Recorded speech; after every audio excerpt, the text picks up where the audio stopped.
এটাতে কি বলছি, এটা একদম পিওর ট্রিক, এটা কিন্তু এই টাইপের অঙ্কের ক্ষেত্রেই কাজ করবে।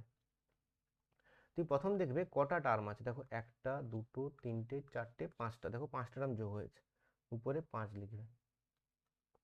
নিচে কি করবে, এই যে ফার্স্ট টার্মটা 1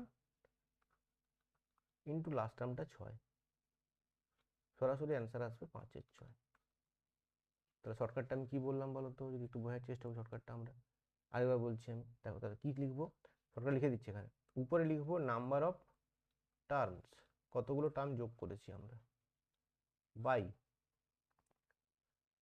ফার্স্ট টার্ম